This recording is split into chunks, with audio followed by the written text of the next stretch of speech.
Hello ladies and gentlemen, my name is Jade Kerr. I am from BLXCK INK and today I am joined by Jade from Salon Sugar. Thanks for having me. Of course.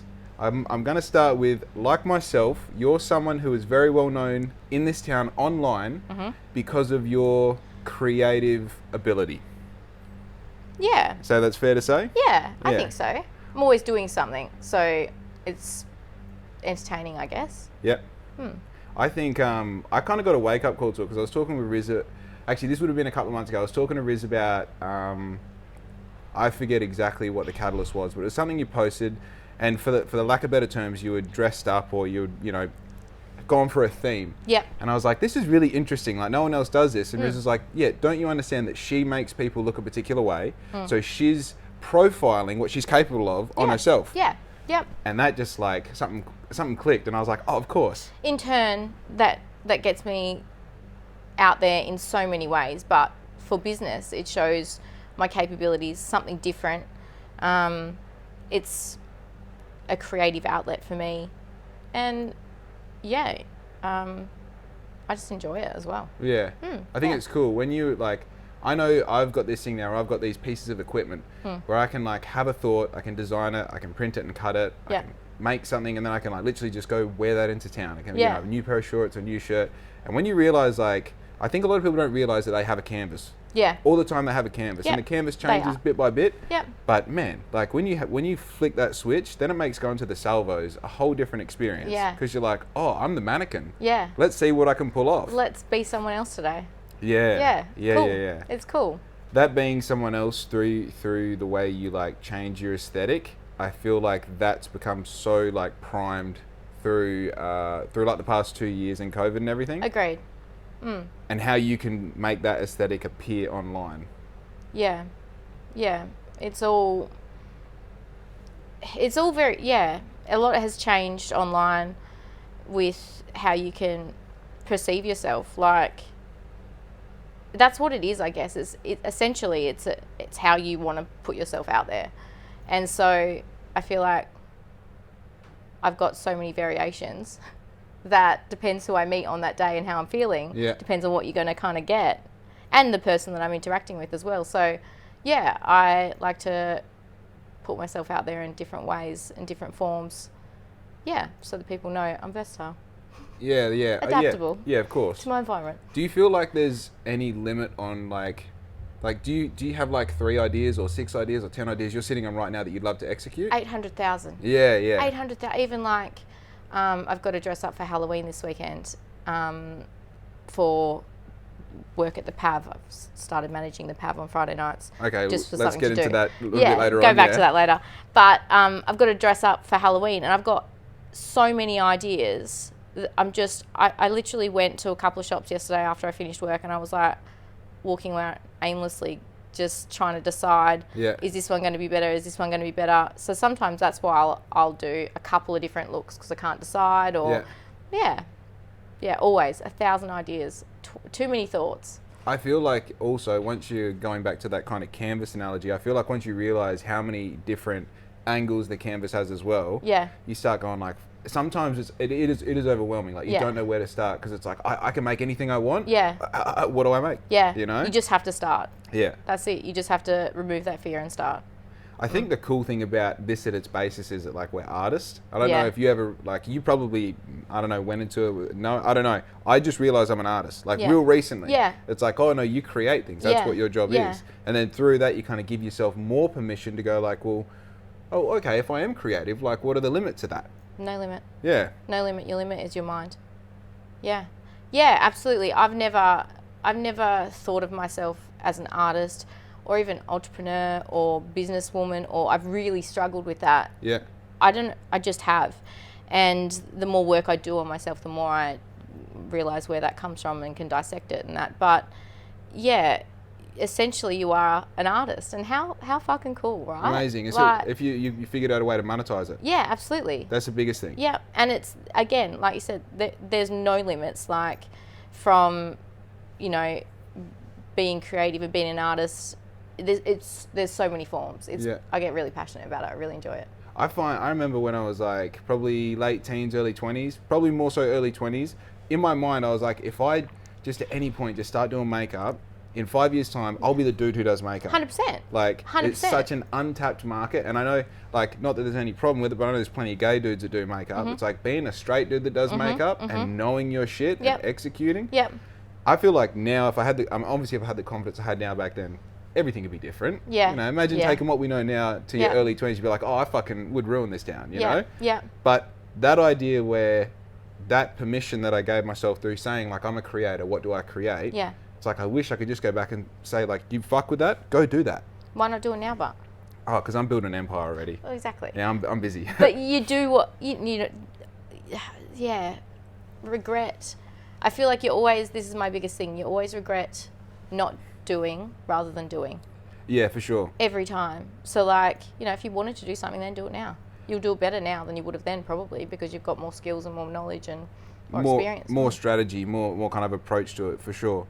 I think, hey, baby. yeah, this is, I don't know, I think, again, on that, like, you know, 800,000 things you could possibly do, I try and, like, really find, like, I know what the mission of Black Ink is, and I really try and always, like, refine and bottleneck what that is, just so it does have some sort of, like, momentum in a direction. Yeah. Because I don't want to be the guy who sits there in 10 years and still has all the great ideas. You know, I need to have had 3, 4, 5 of those big ideas executed and really well executed. Yeah. And, you know, but in that, it's like, fuck yeah, I would love to have like a 6-month block where I just figure out makeup for sure. Yeah. You know? Yeah. Tell me about the salon. The salon. What do you want to know about the salon? Well, I was just speaking before, I met you through Naomi. And I'm pretty sure there was like maybe half a dozen times where we interacted at like race days and partying and stuff. And every time we'd introduce ourselves to each other for the first time, like, hey, and then walk away. And I'm pretty sure I have met her before. Yeah. A few times. Yeah. But when I first met you, your location was on that street in front of Malloy. What's that? Whitnum Street. Yeah. So you've gone from there. You were near the highway. For just 11 months I was there. So I was at Whitnum's. I was at actually my first salon, just driving here a minute ago. I was like, I know where Wisby is, but I couldn't remember. Yeah. So right next to Mainline Plumbing. Wild. Yeah. That was my first location. On this side or that side? This side. Wild. Yeah, that little house in there. Yeah, with the gate and stuff. Yeah, the cops were there the other day. Just were they? Side note. Oh. Well, it wasn't me. Yeah, nothing doing you. So I started my business initially from home. I had my first house in College Grove. Yeah. And I was actually working admin, which was like, at my time, it was my goal to get an admin job. I just wanted that. I was super young. And then once I'd kind of settled into that for a bit, I was like, I need a hobby. Yeah. Hence, what we were just saying earlier about my ghost kit. Yeah. So I was either like, what do I enjoy? I enjoy music and I enjoy like... Do I enjoy hunting ghosts? Spiritual shit. I used to watch a lot of that stupid show on TV and you know it's all staged, but it was still entertaining. And you still need a hobby? Yeah. And I was like, oh, DJ decks, I don't know any... I hate technology. Yeah. You have to do it, but I hate it. Yeah. And so I was like, ghost kit seems easy. And it was thousands of dollars. Yeah. Like, stupid. And I was like, I need a hobby. And then...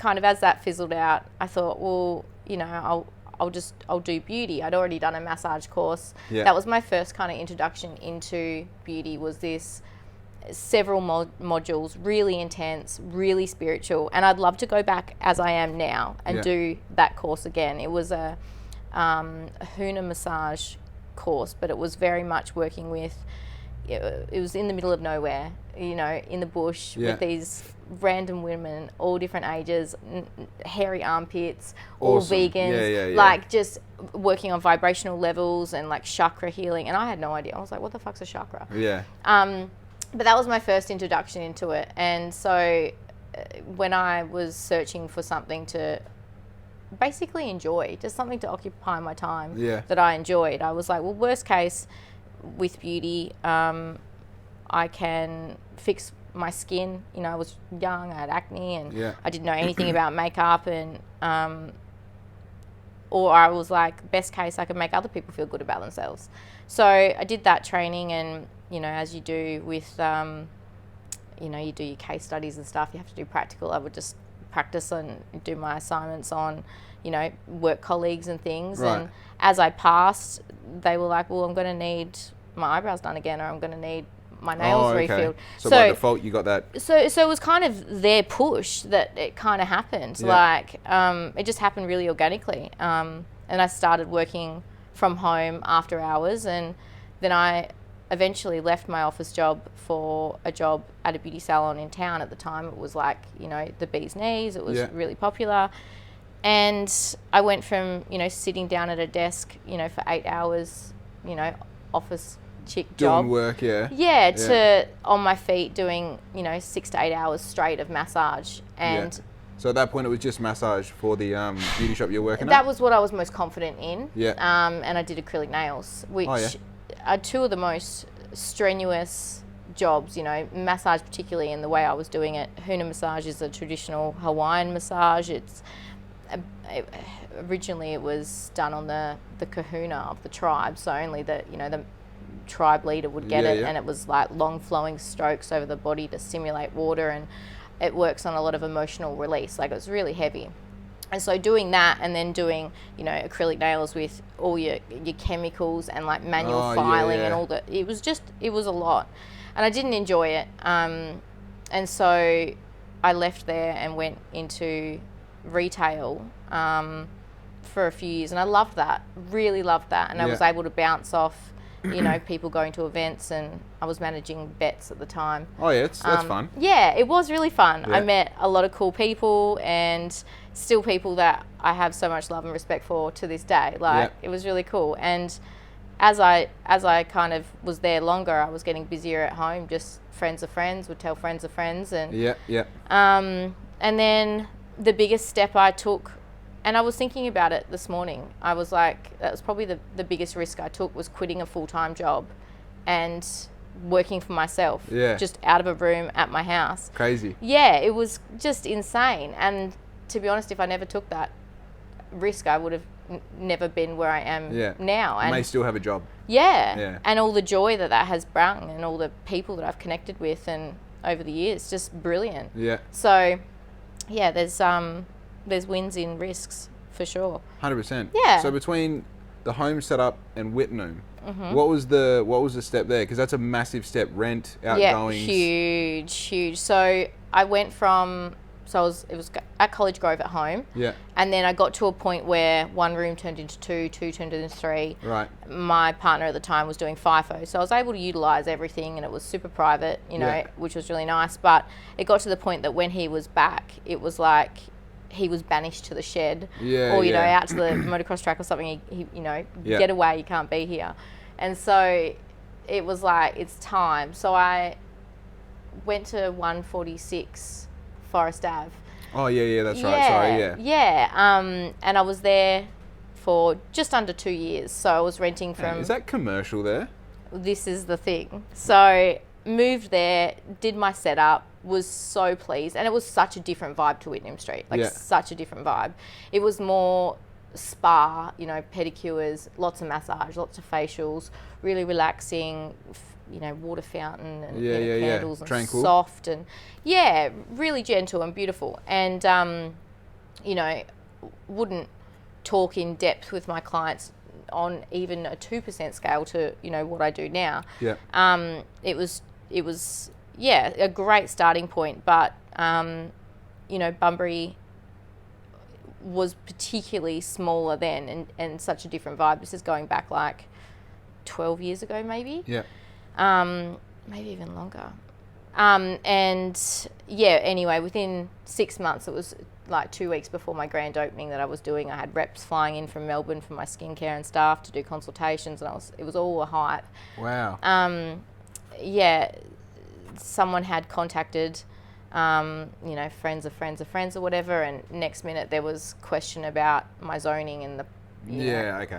So, basically, I'd been to the mayor at the time, who was David Smith, and he was awesome. He was awesome. But I just casually got him at the Shire on that day.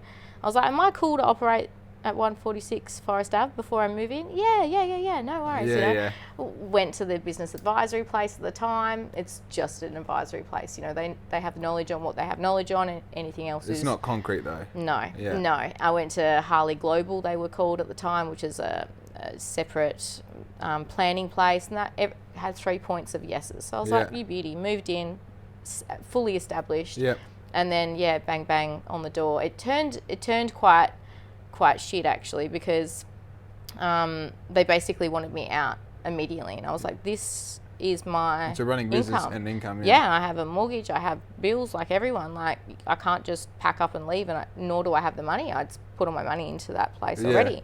So the owner of the property is Brendan Martin from Mainline Plumbing, next door. Yeah. And he was a great mentor for me at such an early stage in business. Like, I would go over to pay my rent and end up just having a yarn with him. You know. Best yarns, those ones, hey? The best. Really look up to him in business. He's done really well for himself, and he's a very smart man. But we had a lot of meetings and stuff with John Cristilli, and basically we tried to fight it for as long as we could, fought it for about a year, and then I ended up moving to Whitney Street. Found that place at a point of desperation, actually. I was on my way to Officeworks, and I remember the day, it was a Wednesday, and I was having such a hard time. I was like, where the fuck am I going to put my salon?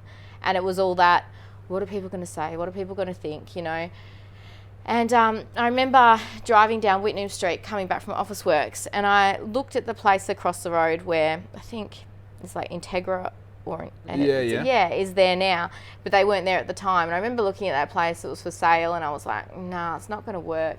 And I shook my head and kind of looked away, and there was this beautiful pink building that had a tiny little for lease sign in the window, and I was like, that could work. Yeah.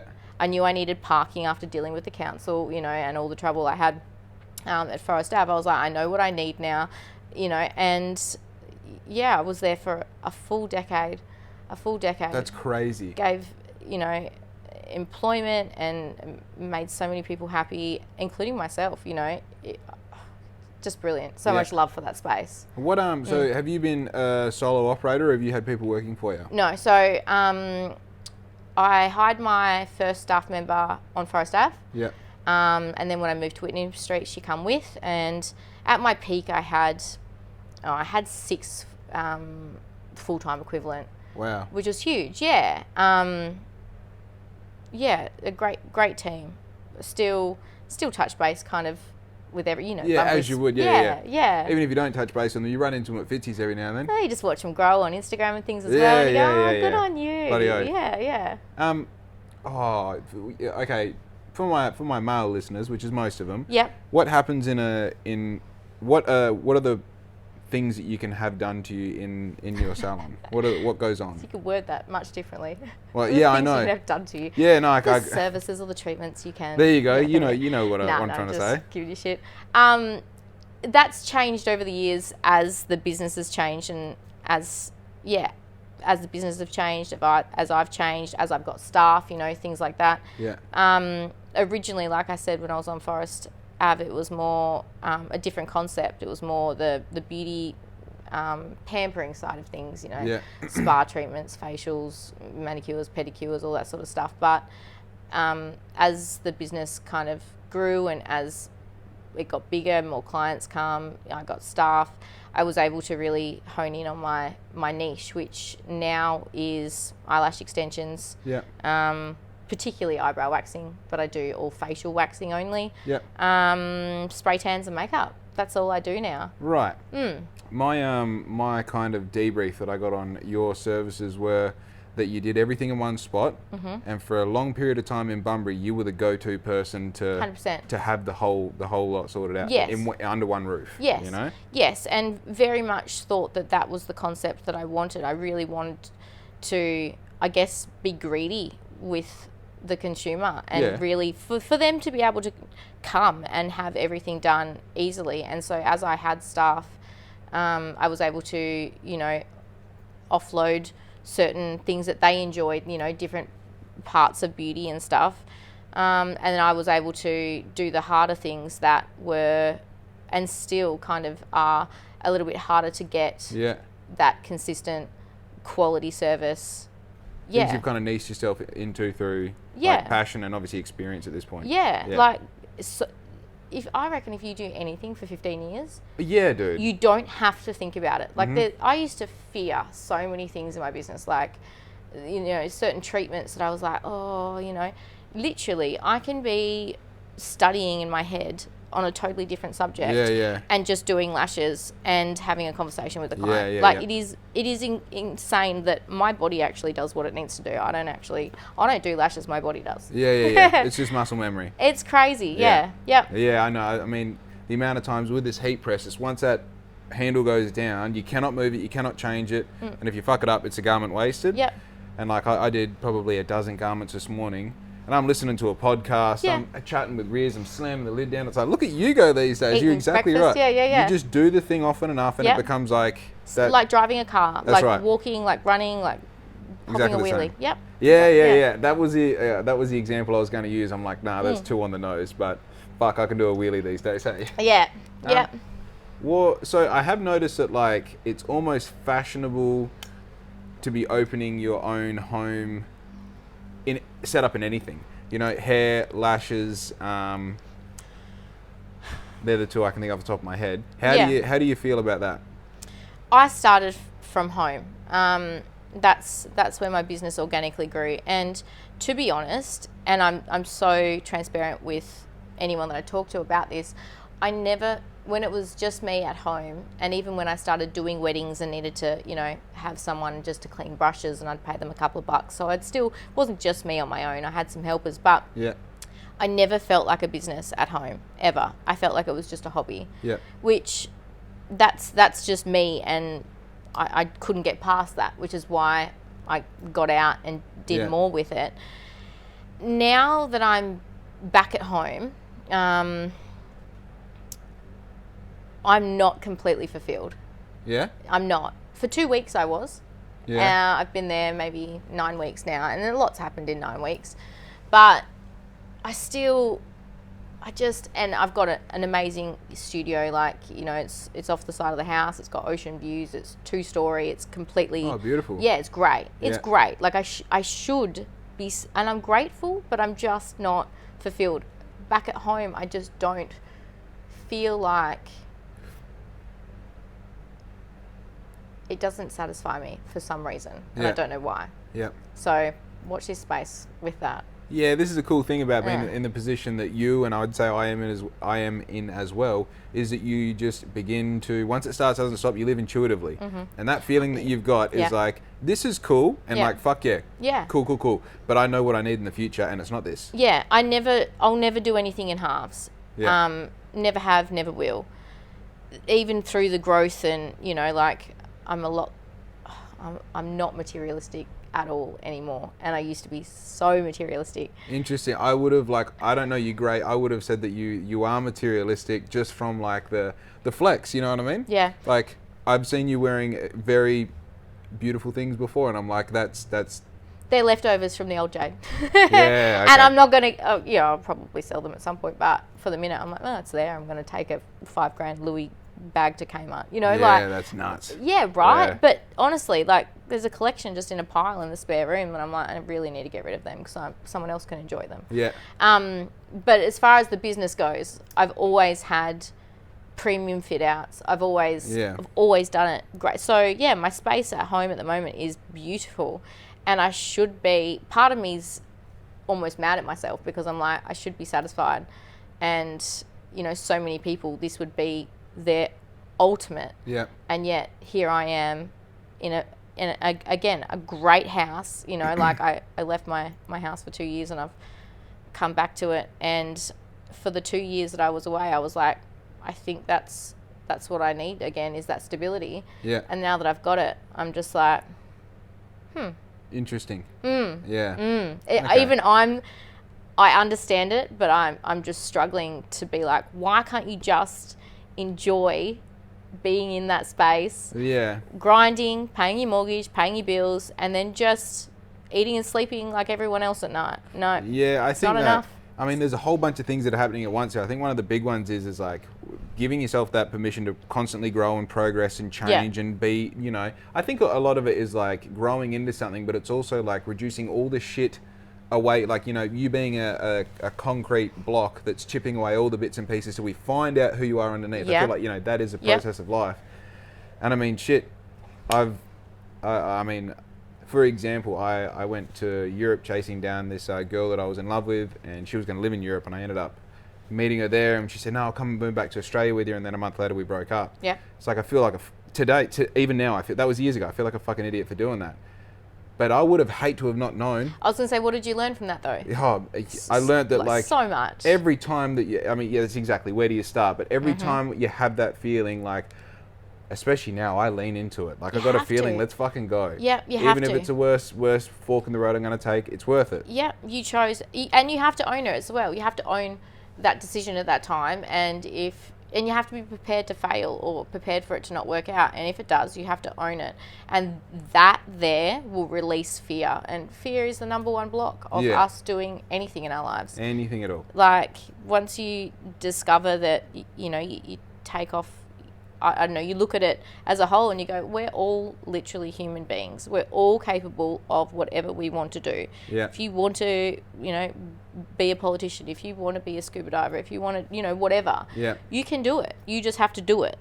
I think the scary part about that truth as well is that is true, whatever the narrative is in your mind, that is 100% true. Like, if you wake up like, oh, my life is shit and like I can't get this happening and I've got these ideas but I don't execute on them, it's like, I know, you just told me.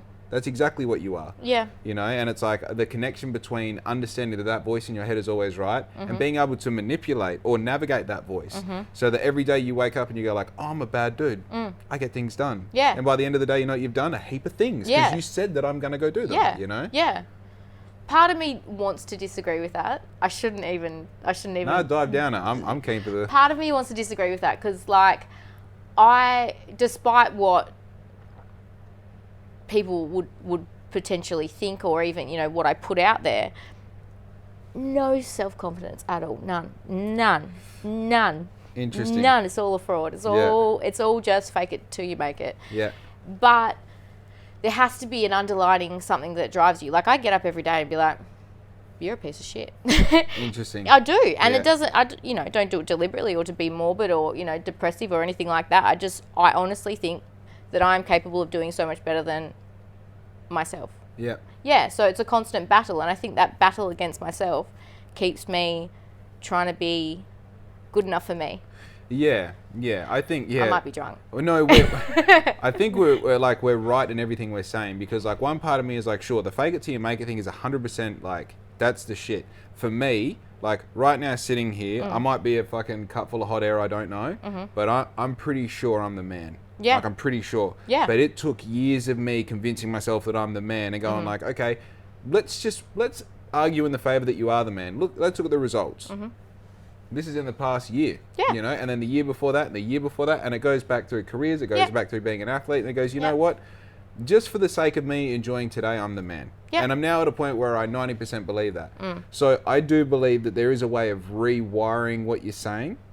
Or rewiring what you're thinking and how you set yourself up to believe it. But at the same time, I'm still that fucking weird, bald kid that had like an S-bend body shape when I was 12. But that's the thing that keeps you humble. And I was just about to say that, because I've reached points in my career where I've been like, you know, I still might be like, oh, you're too fat, or you're too, you know, to myself. I'm like, I'm just not happy. But there is aspects where I'm like, I can do that. I'll do that with my eyes closed. Yeah. And I still have that confidence in that side of things as well. But, yeah, when I say fake it till you make it, I don't mean be disgenuine, because I feel like I'm always have been, and even more so am genuine now. But, yeah, I'm very cautious and consciously cautious of being, I can do it. Because when you start to be too comfortable and too confident, is when you start to fuck up. But the universe pulls you in line. Oh boy, does it ever. You know, you start doing 100 down the main street on your Harley, and that's when you will get pulled over. You know, it's like that's how the shit happens. Yeah. But I think like there is like, with that said, I think there was definitely like within me, there's an authentic thing that wakes up and goes like, you're just still a guy from Bunbury. Yeah, but it's that balance that will keep you great at what you do, great at whatever you do, but also cool, calm and collected and keep you growing and learning. Yeah. I think that's the most important thing, because if you get too cocky, you get to a point where you're like, I don't need to learn anything else, I know everything. And I watched that time and time again. No shade, all respect, but in my staff, I'd train my staff and things like that, and I'd recognize it in them because I remember it so fondly as I was growing through my career. You know, like it hands down in the first, 6 months to a year of your, therapist training, you're on the job with clients and you're confident, your hands will shake, you are literally faking it until you make it. You're not sure what you're capable of until you finish and look back and go, oh, that looks so good. I'm so glad that, but then you get to a point where you're like, I can, ace it, and that might only be a year and a half in. You're like, I can do anything. Yeah. And then all it takes is someone to not have the same opinion as you, and you're all the way back down. Right. But it's that smackdown that makes you a good therapist. Yeah. Makes you bulletproof. Yeah. And I think for me, in my industry, because I've been so incredibly hard on myself, and I will always be the hardest person on myself. Yeah. Striving to get that perfection for me, let alone my client, their expectations were always met. Yeah. So I've been able to retain clients, for a decade, or incredible. What started off as just clients now, ride or die. Like I call them my Salon Sugar fam, because they are like, you have conversations with them that you would never necessarily have with even friends, maybe just because the topic doesn't come up. Right. But you're in a space with someone for 1 to 2 hours. It's completely exclusive. They don't have their kids. There's no dogs running around. It's they're there and they're venting, and I'm venting and giving back, and it's just such a beautiful thing. I love it. It's funny because like obviously the gossiping tendencies of females, which I'm not saying in a derogatory way, like it is just it's what happens, and I think like that environment is such a... I was talking to a hairdresser friend of mine. I'm like, this shit you must know just because. Yeah. You're just there, It's... And that's one thing I will say. It's different. One, it's always different at Salon Sugar, because I've always... had always taught my team, you don't know who knows who. Yeah, of course. You don't know who's listening and what aspects that you're saying they're taking away and blah, blah, blah. You can't do that stuff. And it's not fair and not nice and karma and all that sort of stuff. Yeah. But I will say that from a salon to the home, totally different. Yeah. It's totally... I've always been conscious not to gossip. One, because you don't want it to happen to you. Yeah, of course. Because it's shit. Yeah. But like honestly, honest to God, we do not talk about people. Yeah. We don't talk about people. We talk about ourselves. We leave appointments bettering ourselves and learning more about ourselves, or talk about music, or holidays or experiences, or it's a lot more therapy than... I was going to say, it almost ties a lot into kind of where you started, hey? Yeah. It's like you've got this, okay, we're doing these aesthetic changes to you, but at the same time creating that space where people are comfortable, and then doubling down on that by the conversations that you're having and how you're directing it. They leave more nourished in that sense, I feel, than the aesthetics. Yeah. Hands down. It's such an interesting industry because you're changing people's perception of themselves. Mm-hmm. Like... You build them up. Yeah. And by doing that, that ticks your box too, because it makes you feel good. And it's great. I just like put it down to, like, I remember when I walked out of the tattoo studio and I got this sleeve all filled in. I'm like, I'm like a full left sleeve now. So good. I'm that guy, you know? And it's funny, like I spend a lot of time on social media. Yeah. So I have a big data set, especially of people in Bunbury, because that's who I target. Yeah. And it's like, I see these girls, they'll have these, whether it's their hair or whether it's a full makeup or whether it's getting ready for an event. Yep. And then you see them glow for those like 4 or 5 days afterwards. Yep. And it's just like, what's going on here? Yep. Yeah. And that's, I mean, it's definitely a combination, but there's something about airing your dirty laundry, or, you get into a habit in relationships, any kind of relationships, where you talk about the same sort of things, or, you know, you talk about the topics you talk about, but you don't actually, you know, like I can catch up with my best friend and she might not know anything that's happened to me in that past week just because we didn't talk about that. Yeah. We talked about, you know, dreaming of going to live in the jungle instead. Yeah. You know, so it's, you have a certain relationship that is unmeasurable. For sure. For sure. One thing I want to find, and I still want to go back to the PAV thing, because that's interesting. Yeah. One thing that we touched on before we started recording was, like, I have this feeling of, like, I can't believe what's happening is happening. It started for me, like, so real brief history of Black Ink. In the past 2 years, I went from driving a truck, saving up all my money so we could live in a caravan. That turned into starting a business, which turned into something that is now Black Ink, that makes just enough money to stay alive. But the point is, it makes just enough money to not have to wear someone else's uniform. Yep. And as long as I'm doing that... And that's the win. That's the win. And now I'm at a point where that's the normal. Yeah. Where it's like, oh, getting a job and filling the gap in with someone else's, you know, time and energy isn't an option anymore. Yeah. And I'm really in a what the fuck's going on stage. Yeah. You know? Much the same. Yeah. Pandemic. I hate that I have to refer back to it, but it really changed my whole life, like the beauty industry. So I was at Whitney Street with a massive team. My business was turning over, you know, 350,000 comfortably. Hectic. I was at my peak. Yeah, that's a lot of eyebrows. That's hectic. Yeah. Paying wages. My rent was, you know, $5,000 a month. Yeah. Plus all the others, you know, outs and shit. So a lot of money. Yeah, that's Whitney Street prices, eh? Yeah, insane. But no problems at all. And then the pandemic hit. We had, you know, 24 hours notice and was closed for 4 months. But it wasn't like, hey, you're going to be closed for 4 months. It was, hey, we might reopen you in like 2 days. Hey, we might reopen you in 2 weeks from those 2 days. Yeah. Hey, we might open you in 4 weeks. And so that kind of happened. So you just watch every televised news thing and you'd be like, are we going to open? No, okay, I'm going to get drunk again today. Yeah. I had a lot of time to, you know, I went through all those emotions, blah, blah, blah. But essentially that changed everything for me.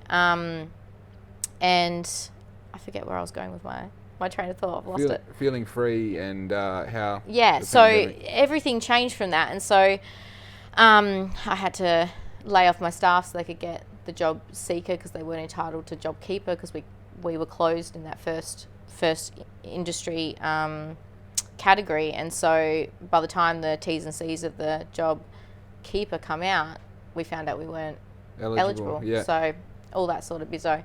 And so, yeah, it took me a lot, and it has the growth that's happened in the last 2 years. I can't even articulate. And like you were just saying, I cannot believe that this is my life. And I go back 50-50 in my mind whether, you know, if I had the opportunity to choose this, would I have chosen this? Probably not, because I wouldn't have known the outcome. Yeah. But despite all the hardships and all the struggles and everything I went through, like I'm so much freer now. And now, you know, at Whitney Street, I did well, but I had to work, you know, 12 to sometimes even there was a couple of days where I remember it being 16-hour days. Yeah. Just, you know, because that's what I did. I lived to work, and now I only want to work as much as I need to so I can live. And since the pandemic, I've decreased, you know, a lot of my expenses and changed my lifestyle so much. And I guess just for a bit of fun and that, now I'm going through and looking into and researching passive incomes and how that's meant to fulfill you more, having 3 passive incomes, they say, because you do them, you know, obviously part-time. Yeah. So you don't have, you don't give anything enough energy to get sick of it. It's always exciting. And you can still live your life, you know, like. Yeah. I think, two of the things that are really interesting there is obviously creating, it's really important to find something, like I really fuck with doing what I do, so it's really easy to do it. Yeah. You know? And I think the first thing is like, if you get to a point where you're working 16 hours a day and it does feel like work, that's when you get back into that I've got a job phase. I loved it. Yeah. But there was aspects that come along with that because I was so much invested, and you have to be. Yeah. You give it all or nothing. And it was the problematic stuff, and, you know, doing your tax and just understanding, you know, supers and wages and training and staff conflict with each other, or, you know, just so much. There was aspects that I did not enjoy at all, which is why I preferred to be so hands-on. Yeah. But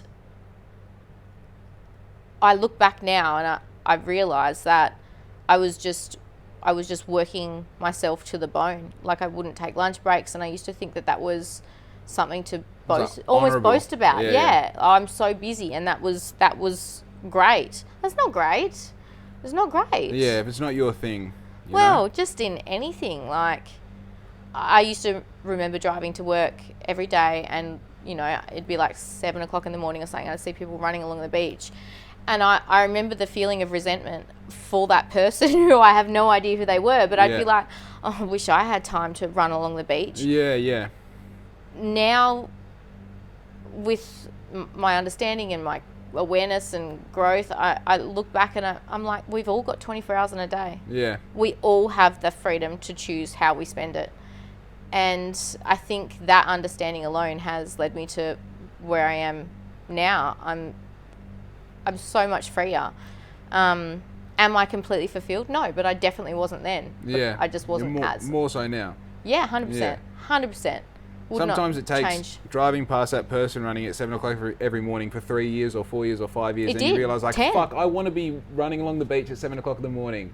You know, that's what I want to do. Yeah, but, you know, 10 years of doing that, and I still couldn't change it on my own. It took a global pandemic to stop me, because I just didn't know how to break those habits. So I was like, well, I have clients that depend on me. I have staff that depend on me. I have exuberant costs in everything that I do. Everything is so expensive. How do I eject myself from this? I can't. Yeah. Yeah, well, yeah. Unless you have a baby. For the most part, that's how. True. That is the family, I don't want to say out or excuse. Let's go with excuse. That's the thing that you go, like, okay, everyone understands, like, fucking all right. Yeah. I feel like even with BLXCK INK in my very early days, I feel like if I were to step away for 2 weeks, I would have a, like, what the fuck response from my audience. 100%. You know what I mean? And I don't do a daily service. I don't do something that changes people's you know. Yeah. But yeah, it's interesting how that goes. And I think, like, one of the conversations you've obviously had during this whole process is, what do I want my day to look like? How do I want to feel when I wake up? And, like, then in turn creating that into. It was more so just back to even the ghost kit situation and the reason I started Salon Sugar. What do I enjoy? I think maybe that's what I do when I get lost. I get to a point where I'm like, okay, let's just go back to basics. What makes you happy? Yeah. And then I just go, well, how am I going to do that? And so, yeah, I'm, like I said, at the moment, dabbling in a couple of other side hustles just to get some more experience under my belt. And, you know, if I go somewhere else, I've got more knowledge, and knowledge is power. Yeah, 100%. It always has been, always will be. And that fills my cup a lot. So it's keeping me entertained. I guess what I'm doing right now is just entertaining myself until... Yeah, it's kind of bridging. Until I've concreted my next step. I've got those 800 ideas still happening, but yeah, we'll wait and see which one I pick out of the hat. So where does a PAV fit into all of this? So the PAV, basically I stopped drinking for 6 months. I went on a massive health kick, again, since the pandemic, from seeing those ladies run along the beach, wanting to be one of them. With obviously the government closing my industry, that shut off my income. Yeah. So I had no income. Like I said, I went from, you know, being able to go, oh, that's $1,000. I'll bang that out tomorrow and pay that. Yeah. To, 2-minute noodles again. Yeah. You know, like it was hard, and, you know, I made situations harder by, you know, I separated from my husband at the time, and so I was really like I was living a different life. Yeah. But I've lost my train of thought again. I was... Shit, I can't even dig you out here. Nah. I'm trying to get back to the PAV. 6 month drinking. Oh, yeah. So I went on this massive health kick, started running. That's all I do is just run. I didn't have my gym membership, and still don't. But yeah, went on a massive health kick, stopped drinking, felt incredible from stop drinking. Like everything just glowed, and every time I seen someone, they were like, "You look so awake." You know. And so I wanted to be social. Not on any dating apps or anything like that. So I was like, I need to be social. Find a community. All I do is, I've got a community, my clients. Oh, of course, yeah. But I can't, rely, that's their service. Yeah. So I did need to, I need to leave the house. So I thought I'll work at the PAV, that way I'm not drinking every weekend, making a fool out of myself. And I'm earning a little bit and getting a different experience, which is exactly what it's been. Yeah. And funnily enough, I just happened to bump into Glenn Fitzgerald, who's the owner of the PAV, just walking down the street. And I was like, "Oi, Glenn, you need anyone to manage your new place or what?" Yeah. Knowing that, I'm reliable, I've got no commitments, I'm available. Also have that creative, entrepreneurial side of things where I could definitely help him. And so he was like, straight up. And from there did my management's course, my responsible service of alcohol, that sort of stuff. I'd worked in bars and that when I was much younger, but back then it wasn't, you didn't have to have your responsible service of alcohol. Like I was a juvenile behind a bar. Get it done. Yeah. So the PAV's open on Fridays only. It's obviously the old exit building, refurbed. And what a job he's done. Oh. It's awesome. The layout is obviously the same, and that's how I explain it to everyone. The layout's the same because council and, approval, and it would cost so much money. But it's the first time in my history of knowing, that was the first place I ever went out, nightclub-wise. Hectic. Like when I lived in Bustleton down south, I come up. I remember I wore thongs to exit. Hell you were allowed to get in with thongs. That's wild. No ID, nothing. Yeah. And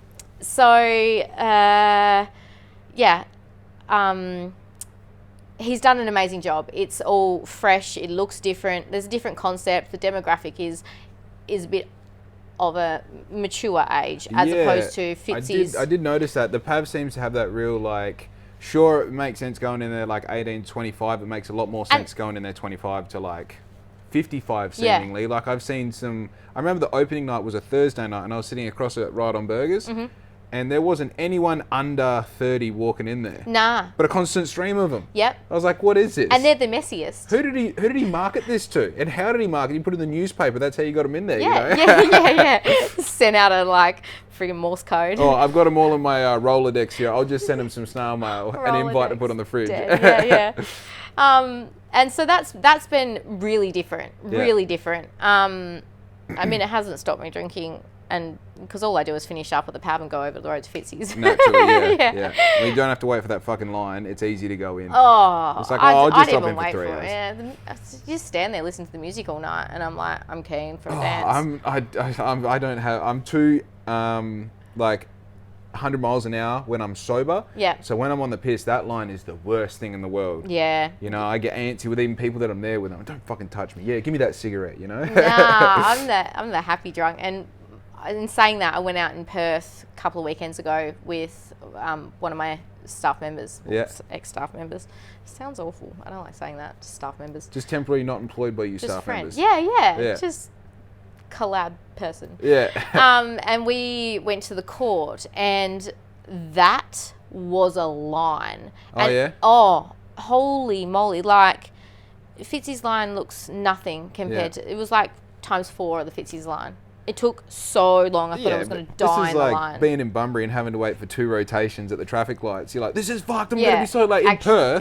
That's like the first set of lights you hit. Yeah. Well, even on the way here, there was someone driving slow, and I'm like, I'm going to be late. Like, you know, if this was Perth, I would have had to leave like an hour ago. The 7-kilometre drive, and I'm going to be late. Yeah. You know? It was like 4. Ridiculous, hey? Yeah. I tell you what, on that note, there is a crazy amount of uptake in people driving 10 to 15 Ks under the limit.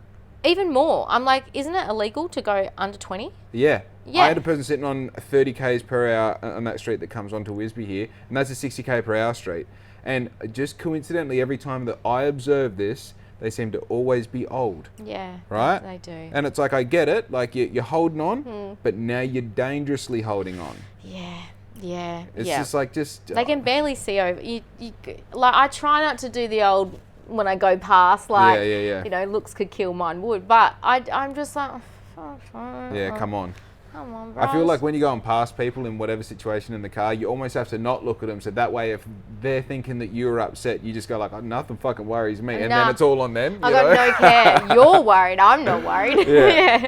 I remember my dad told me this story once. He was stuck behind this dude and he's fucking doing all this shit. And as he goes around, the dude slowly winds down his window and just ever so gently, doesn't even pull the finger, just does this to him out the window. Yeah, do the old scratch. And it's like, he goes, it still fucking annoys me to this day. He didn't even do the full finger. He just gently gave the... Oh, dude. No, I do the old tap my steering wheel. Like, it's a party in here. You're not bothering me. Yeah. I am in my own world right now. Usually I am, to be honest. Yeah. By the time I drive past them, I've already forgotten that you were in a I had huff to about tailgate them for like 12 Ks. Yeah, bloody oath. Yeah. So what's the PAV? The idea of the PAV is that's just your ongoing gig at the moment. It's just something else. Yeah. It was originally, like I said, it was just for something to do, to be social, because I've kind of been in hiding for the last like 2 years, aside from my Instagram. And my Instagram is it's kind of been my visual journey and journal of this whole last couple of years. But essentially in person, I haven't seen next to no one. Yeah. So I'm on the door at the PAV, so I scan tech, you know, assess everyone for intox and dress codes and all that sort of stuff. It's something to do on a Friday night. It essentially stops me from drinking or sitting at home and just eating shit and watching shit. Friday nights are bloody terrible for it, hey? Yeah, it's... For some reason, you're like, I can... Like, today being Friday, like, I'm fully like, I could smoke cigarettes tonight. I'll do something crazy, you know? Right? Let's go buy a motorcycle. Literally. I'm like, do I want to jet ski? Like, do I want to sell everything and move to Bali and be a digital nomad? I don't know. So, yeah, it's that. I had to get out of my own head. And as much as you have all these ideas, sometimes executing them on a Friday night isn't going to work. So, I'm out. I'm seeing people. I'm almost reintroducing myself back into a social environment. I'm learning new things. It's totally different to what I'm doing at the salon. Working under Glenn must be... Like, I've heard this and that about Glenn. I've worked alongside Glenn with projects and that. He's just an old school businessman who gets shit done. I think he's great. And I would put him in a similar mentor, kind of just a level of respect as Brendan Martin from Mainland Plumbing. Same sort of thing. Yep. Just been around. They have experience. They do what they do it well. Business is hard, and particularly for a long time. Yeah. And the respect I have for Glenn on so many levels, but the fact that Friday and Saturday, he's at Fitzy's, and I have more awareness now that I've witnessed it sober as opposed to just being drunk at Fitzy's myself. Yeah. But he gets hassled so much. Like, everyone, Glenn, oh, you know. Yeah, it's non-stop. Non-stop. It's exhausting, not to mention, you know, there are so many rules and regulations and legalities that he has to comply by. Yeah. A lot of stress. He works hard, and I admire that. So there's other things that I know, even, I was going to say subconsciously, but consciously I know that I'm picking up as well, which at some point will, you know, come in handy down the track. Form into the next thing, for sure. Yeah. I just, I think of Glenn as this like wizard who, you're in an industry where you're dealing with people drunk and on drugs, who are going, like, I was thinking about this the other day. People don't go out to have a good time. People go out to flex. People go out to see what they can achieve. The younger demographic. That's a generalization from my observation. But yes, absolutely. Not many people go out and have a genuine good time and just go crazy. Like, a lot of people get angry or fight or, they almost go looking for issues. And I think perhaps maybe alcohol brings out that demon inside that they're, maybe not fulfilled in other ways or whatever. But being sober and dealing with drunk people, is just... eye-opening, hey? Oh, man. Yeah. And the times that I look back on and I go, nah, they wouldn't have known that I was drunk. Yeah, they would have. Yeah. They're so, You got that... see, this is the thing. As I said before, I don't drink. I have alcohol in the house that's been here for, as long as we've lived here, sort of thing. That bottle of champers is... I think that was an opening gift. Yeah, fucking oath. But there's definitely I think I hold myself quite well while intoxicated and that. But the reality is it doesn't matter how good you think you are.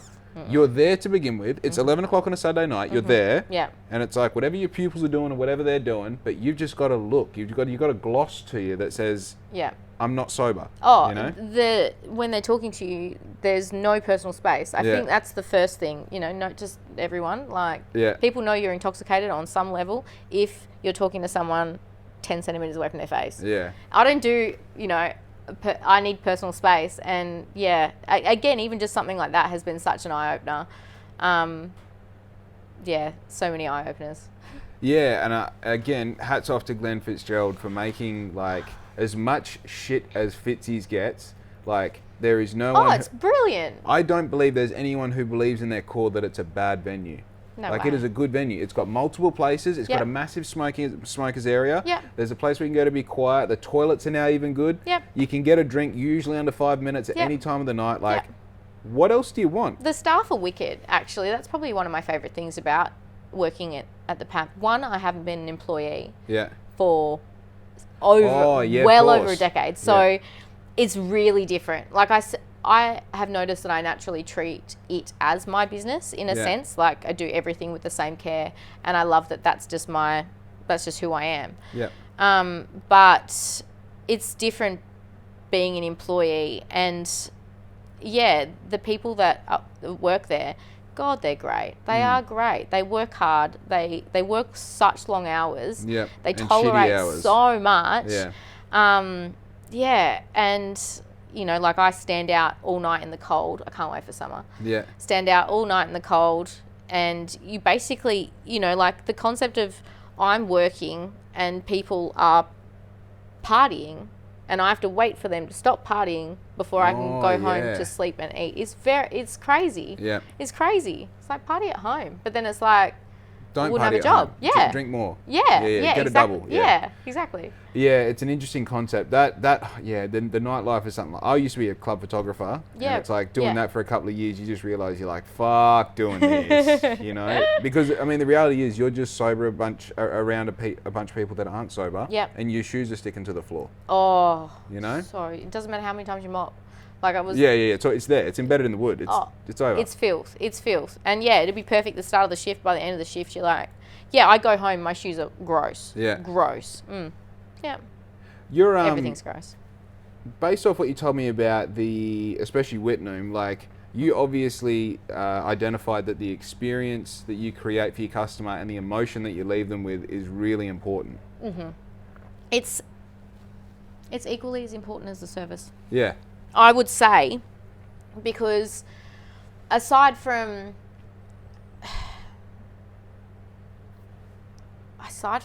Instagram, I used to have Facebook. I don't have Facebook anymore. I got rid of that in the pandemic because it was pretty bad. Oh, it was just heavy. There was just people who weren't clients that were just being, and rightfully so, but nosy. Is the salon closed? Are you reopening? And it was just too heavy. Yeah. It was just too heavy, and it was the same question over and over. But refresh me. Emotions. Emotions with. Yeah, it's all my marketing essentially has been Instagram and word of mouth. Yeah. And so I've always been a firm believer that if you create build a rapport with your clients, they feel comfortable coming to you. Yeah. They always will come for your services, but if they can feel comfortable and be themselves, you know, that anxiety that everyone kind of gets, you know, before they go somewhere. I haven't got my hair cut in 7 years because I hate being in barbershops and hairdressers. Exactly. Yeah, and I know exactly what you're talking about. And I don't go to hairdressers. I used to go for pre-pandemic, you know, once a week, wash and blow dries. Yeah. Like, who did I think I was? But yeah, flex. Gone are those days. But even then, I used to remember being like, you know, I better put some makeup on because I'm going to the hairdressers and I'm going to sit in front of a mirror and I want to create a good appearance and this and that. And I don't want my clients to do that. Yeah. Rock up as you are. Yeah, be do comfortable. The thing. Yeah. And so and I feel like that's how I would like to feel. I'd like to feel that I can go somewhere and even if I look like, you know, the sole of an old shoe, someone's going to be like, "Oh, great, babe, just be you." Yeah, it's all good. Yeah, and that alone is just like, you know what, I'm comfortable. I'll keep going there. That actually kind of speaks to, like, I don't understand. As I said, I got a lot of data of people on Instagram. I don't understand why people fuck with making the behind the scenes look perfect.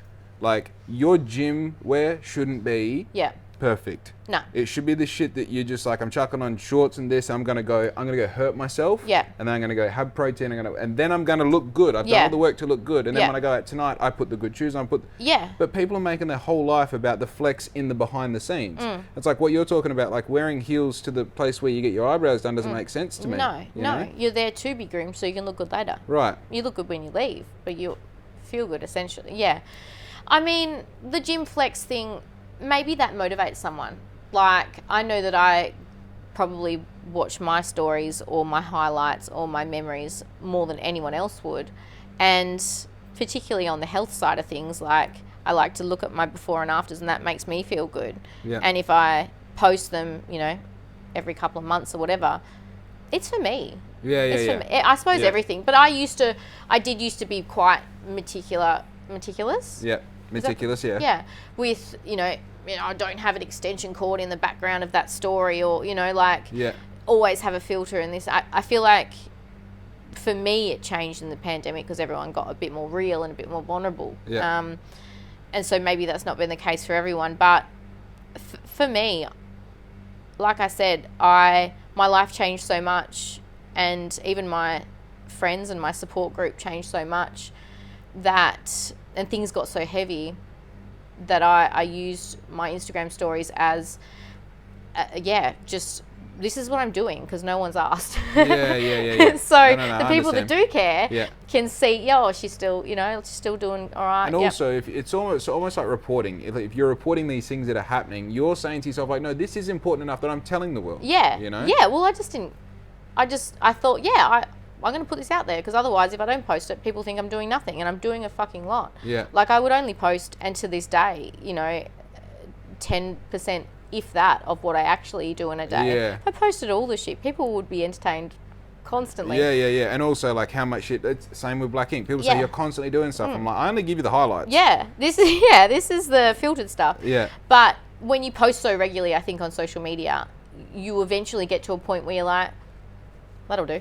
That's what happened. Yeah. And I think that is what I find people appreciate most. Like, I've connected with people and I've got Instagram friends, hype girls and hype guys and stuff that I've met over literally Instagram since the pandemic that have just either related or consoled or, has similar experiences in some way of what I've been doing or going through.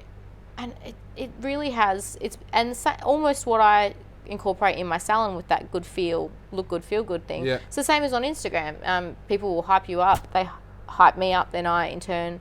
It's snake eats its tail. Hey? I really like it. I really like it a lot.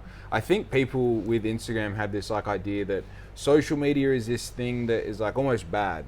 You know what I mean? And it can be. By participate, of course or it was, can be. Or anything, I guess. Yeah. Even before when you said like I got off Facebook, I thought it was just to not see Perth Now comments because they're fucking.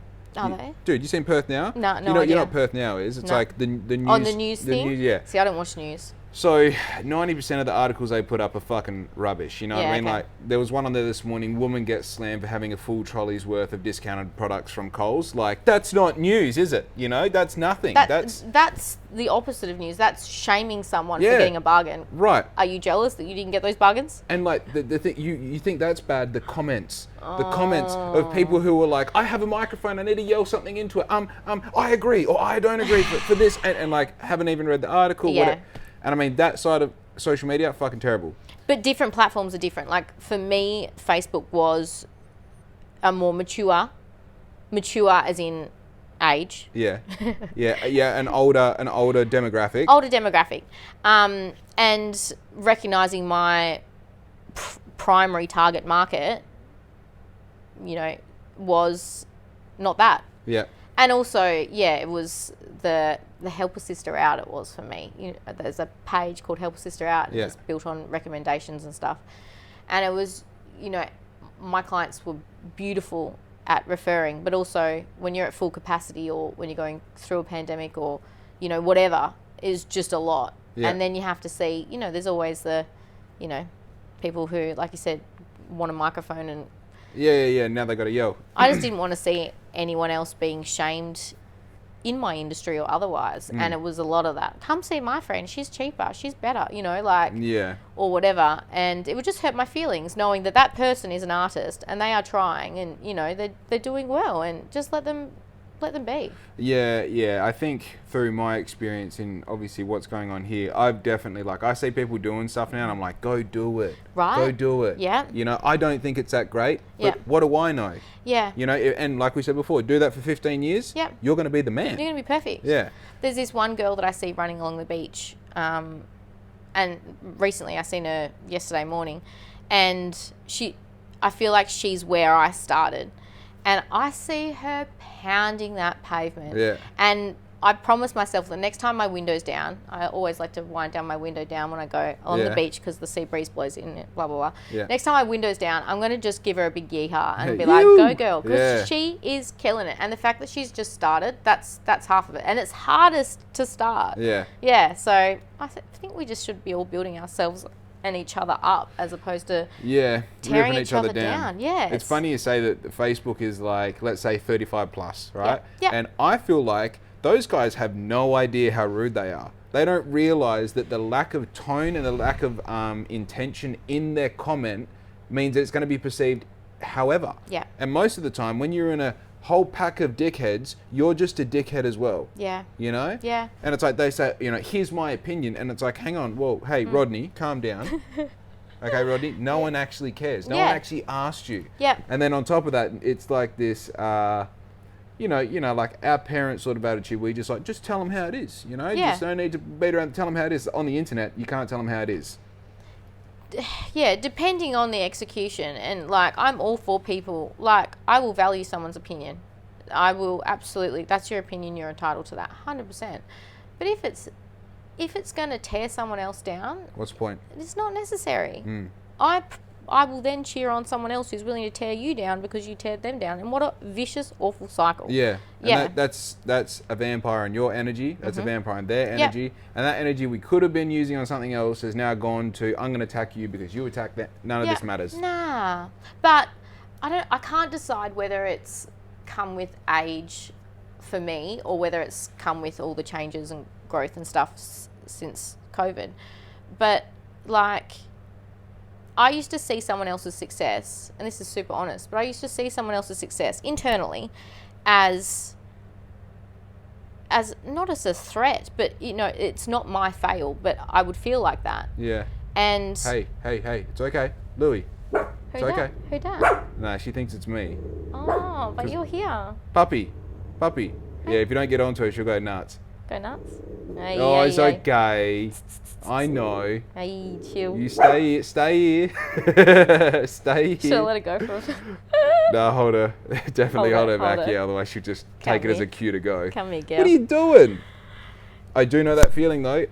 Only just recently have I stopped seeing Street X posts and feeling like he's attacking me. Yeah. You know? Like, anyone doing anything great, anything that I wanted to do, live in the jungle, you know, run in the morning, do great makeup, even be close to, you know, the quality of work I do, because I am the best. Yeah. But, you know, I would be a threat. It would be like, oh, I have to be, you know, I couldn't just be happy for anyone. Yeah. Now I'm genuinely happy for everyone, and I can pick a positive out of, up until, you know, my beautiful dog died. Yeah. I could pick a positive out of everything. That I can't. But, yeah, and I think you got all that time with him, but that's the positive. The memories I will never forget. My whole house is just a shrine. I can imagine. Oh, it's incredible. I can imagine. It's incredible. I'm like, we did some shit, bro. Yeah. But he was my sidekick, my best friend through everything. We had some times.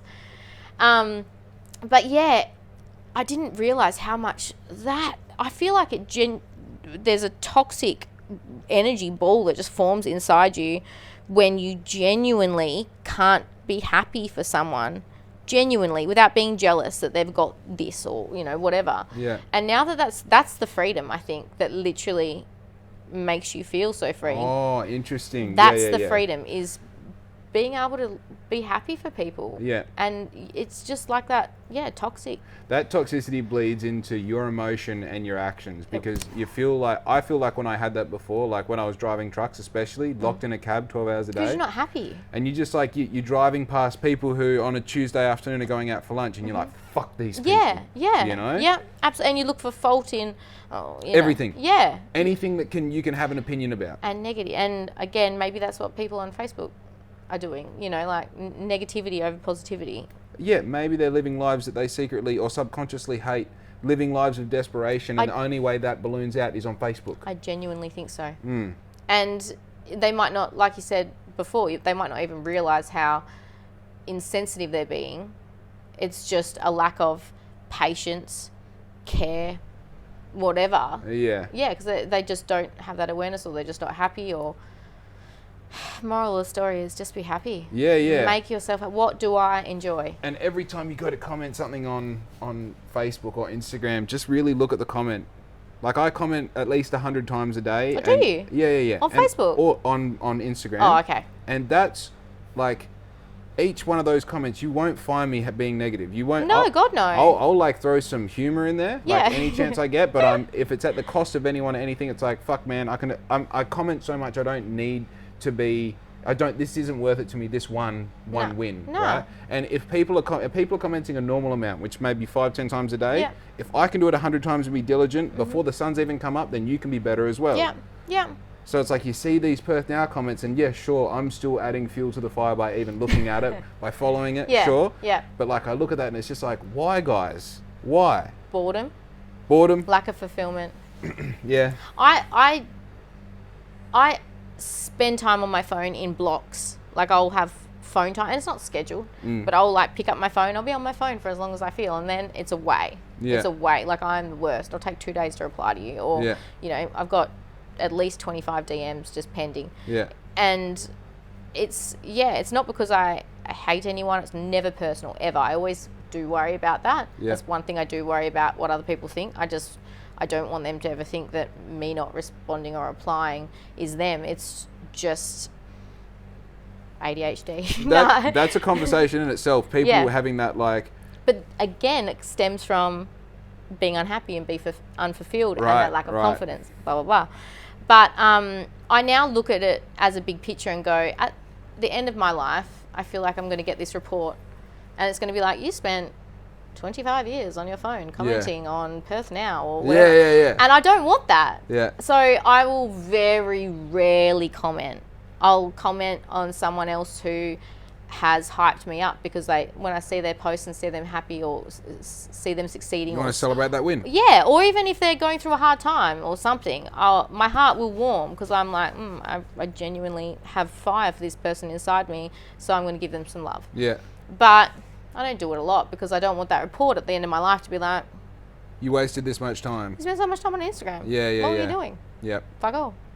Yeah, it's hard, isn't it? I tell you what, it's besides business, besides, you know, being a person or being in a relationship, just being a human at the moment is really fucking hard. Yep. The consideration, and obviously all of this stems from, if we're going to break it down, all of this stems from we've come too far on the evolutionary scale. We've got too much time to think. We don't have to fend for ourselves. We can get shit at a moment's notice. So we have all this time to be anxious about things that don't worry. That then stems into these problems that don't exist. And that then creates culture of fucking anxiety. Fear. Of fear. Everything stems from fear or love. They're the two main emotions. Yep. And you've got those two main drivers, and most of them are leaning over to the fear side rather than the love side. And then most of those people have that toxic thing where they're looking for the problems because they've got this thing inside them of being unhappy or being unfulfilled.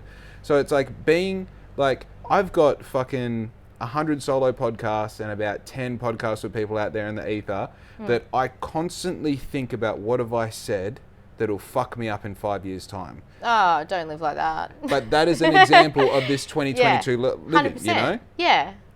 100%. It's like, even as a female going out on a Saturday night at Fitzy's, is like, are you worried about getting too drunk and someone recording a video of you that goes viral and XYZ? It's like, that sort of shit, that's new, that's very new, you know? I feel though, and I guess it's, again, back to, you know, like social media could be the bad guy, but it's not social media. It's us and how we are in the present and how we perceive and how we use it.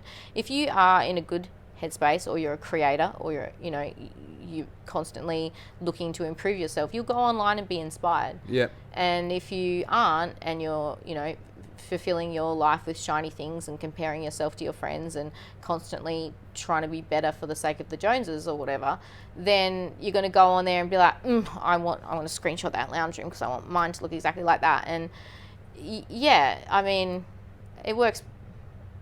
Basically, the end of the story is, I think you just have to be happy with yourself, and that's why that self-love and self-growth and self-work is so important. And much like you just said, like, you know, that fear of a girl, you know, getting drunk and going to Fitzy's or whatever, and, you know, perhaps getting someone films them doing something, whatever. But if you're authentic in yourself and you're comfortable in yourself, and, you know, like, you don't have to think about how you act because you know how you act because it's genuine. So, yeah, you know, if someone filmed me, I mean, what would they film me doing? Having a shot or dancing like a... Yeah, exactly. I was going to say the word we're not allowed to say. Yeah. I was like, oh, there it is. Dancing like, you know, I don't know, someone who can't dance. Dancing, well, I'd own that. No coordination. Yeah. Yeah, there we go. That's what I was looking for. Yeah. But yeah, and obviously a lot of that comes back to understanding your authentic self. Yeah.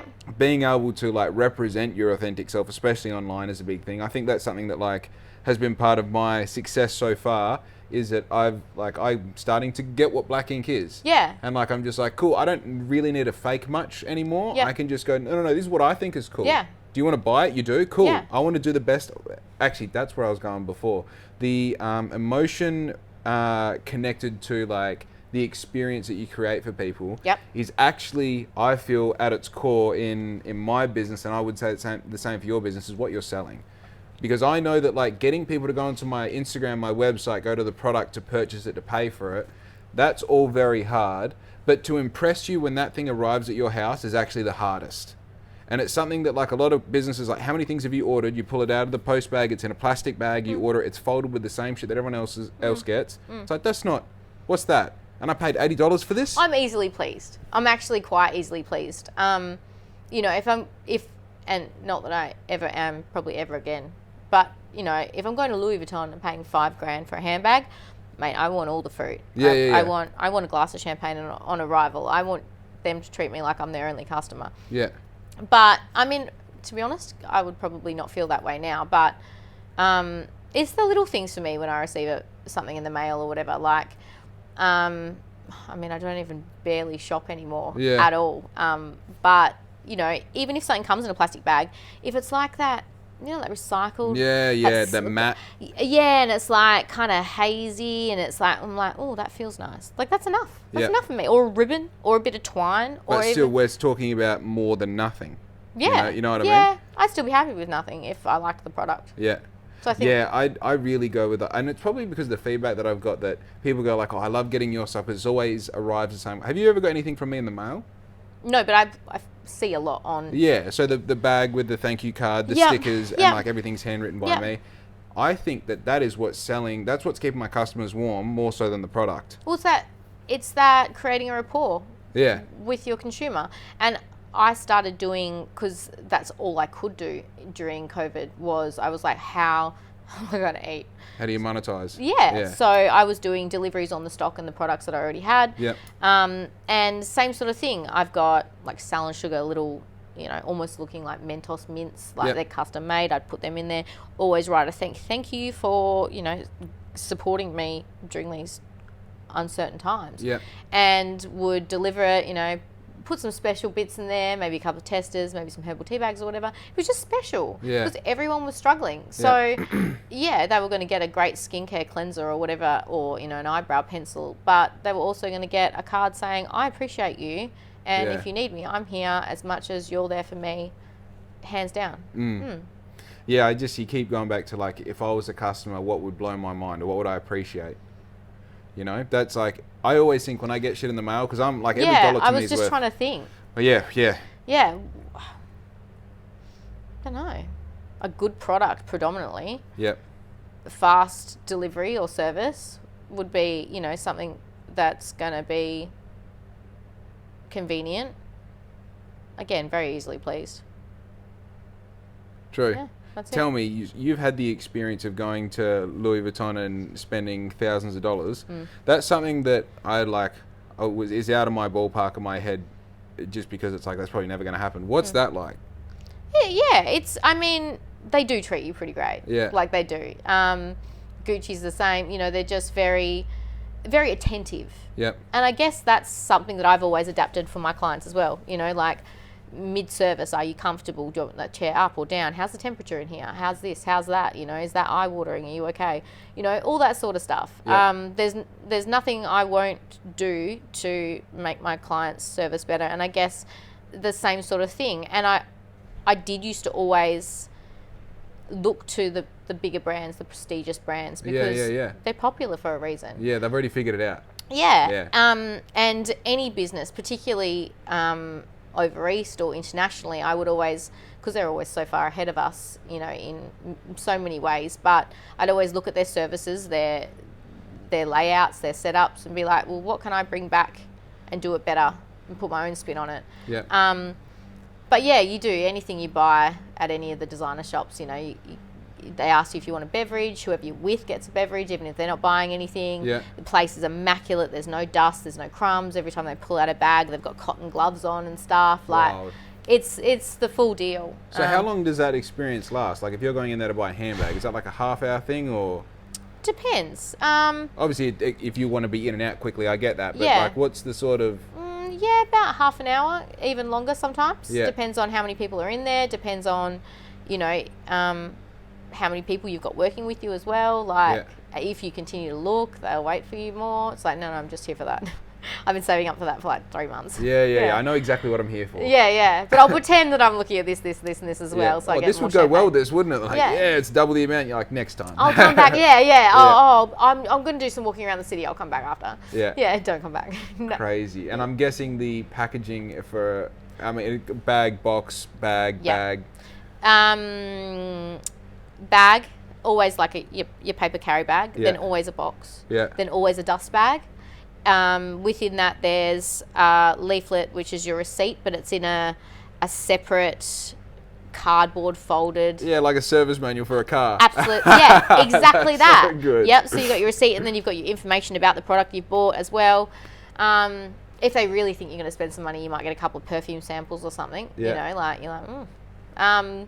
Because you put all your good shit on to go to the designer. Naturally, Every bit of jewelry you've got, anything designer. It's like putting your boots on to go to the Harley shop. I know what you mean. Yeah, exactly. I ride. Put your put your Harley tee on, you know. Put your shades on.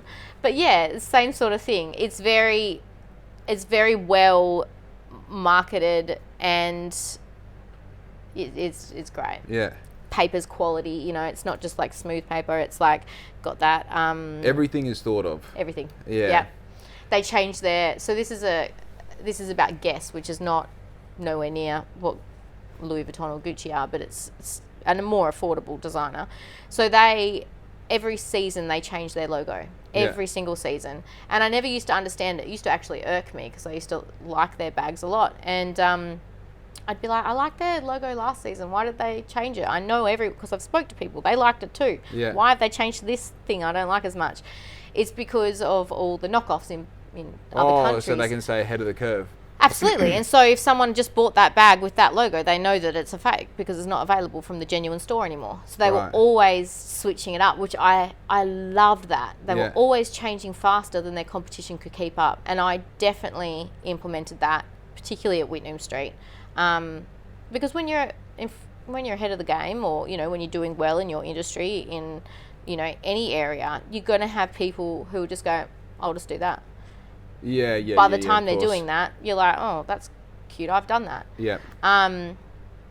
But yeah, it's the same as McDonald's and HJ's, for example. You'll notice that McDonald's will do all the ideas. HJ's will just copy and tweak. Yeah, McCafe was around for a minute before HJ's got coffee, eh? Yep. Everything. You watch it now that I've mentioned it. It'll be the same with like burrito breakfast wrap. You know, McDonald's will start it and then all of a sudden they have it as well.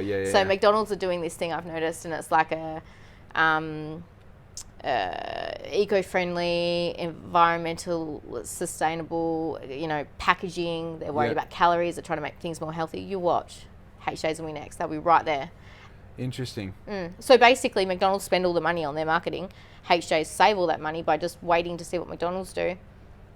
Yeah, well, it's interesting. I know, like Lost Bills, and I don't. This isn't from the horse's mouth, but this is obviously as I kind of saw it happening. But Lost Bills got really good when Matt came back from Melbourne with a bunch of ideas. Yes. And then all of a sudden, the aesthetic of Lost Bills changed completely, and then it was always changing, which is in turn something he learnt from Melbourne. Yep.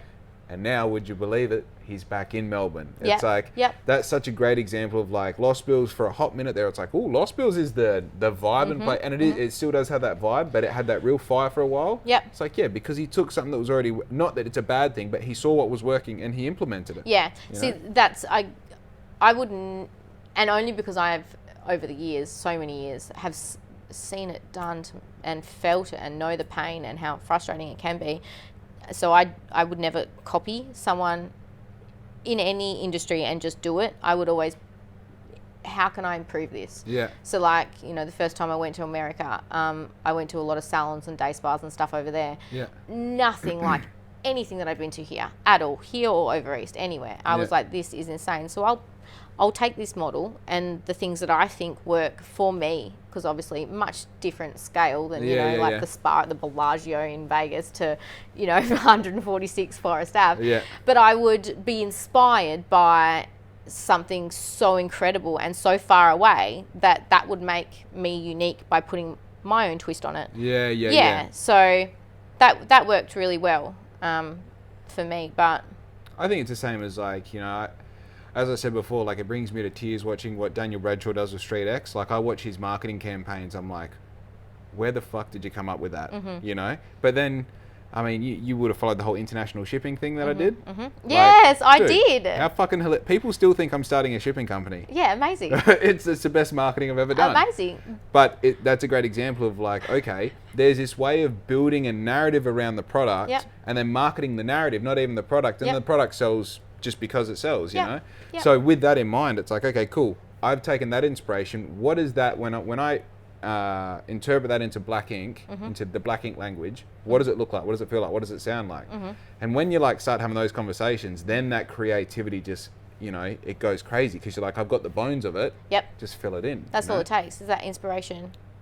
100%. Yeah, love anyway, that. I'm absolutely busting for a piss, so I reckon we should wrap it up here. So am I, actually. Let's bloody do Brilliant. it. Thanks for coming on the podcast. Am I the first girl? You're the first female. This is amazing. I was going to ask that. Well.